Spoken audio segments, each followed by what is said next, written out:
online scam ជនបរទេសជាង200នាក់ត្រូវបានកម្លាំងសមត្ថកិច្ចឃាត់ខ្លួននៅទីតាំងអតីតកាស៊ីណូក្នុងខេត្តព្រះសីហនុជនសង្ស័យចំនួន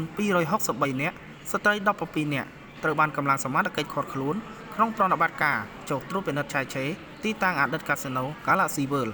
ស្ថិតនៅក្នុងក្រុមទី6ភូមិ4សង្កាត់លេខ4ក្រុងខេត្តព្រះសីហនុ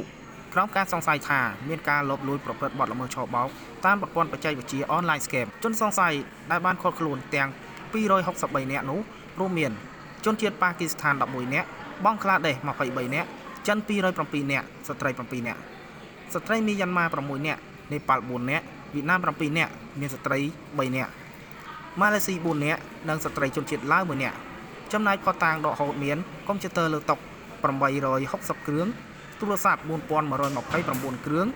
កុំព្យូទ័រយួរដៃ16គ្រឿងនិង iPad 14គ្រឿងប្រតិបត្តិការនោះត្រូវបានដឹកនាំធ្វើឡើងកាលពីថ្ងៃទី9ខែវិច្ឆិកាឆ្នាំ2025ក្រោមការសម្របសម្រួលពីលេខាធិការដ្ឋាននៃគណៈកម្មាធិការចំពោះកិច្ចប្រឆាំងបទល្មើសឆបោកតាមប្រព័ន្ធបច្ចេកវិទ្យាកបឆបនៅមានការចូលរួមសហការពីអគ្គស្នងការនគរបាលជាតិអគ្គនាយកដ្ឋានអន្តរប្រវេសន៍គណៈមេបញ្ជាការឯកភាពខេត្តព្រះសីហនុអាជ្ញាធរពាក់ព័ន្ធក្នុងខេត្តនិងដោយមានការសម្របសម្រួលនីតិវិធីពីលោកឈៀវកិច្ចគង់ព្រះរាជអាជ្ញារងនៃអัยការអមសាលាដំបងខេត្តព្រះសីហនុដែលបានចុះត្រួតពិនិត្យនៅទីតាំងសង្ស័យ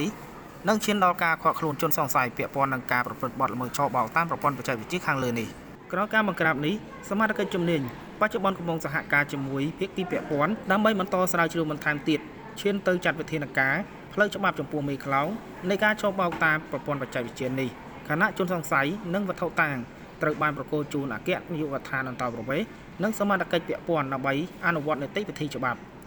ចំណែកឯទីតាំងខាងលើត្រូវបានបិទជាបណ្ដោះអាសន្ននិងប្រកល់ជូននគរបាលប៉ុស្តិ៍រដ្ឋបាលសង្កាត់លេខ4ក្រុងខេត្តព្រះសីហនុជាអ្នកគ្រប់គ្រងរងចាំនីតិវិធីបន្តសូមបញ្ជាក់ថាក្នុងក្របខ័ណ្ឌយុទ្ធនាការបោសសម្អាតការឆបោកប្រព័ន្ធបច្ចេកវិទ្យានេះ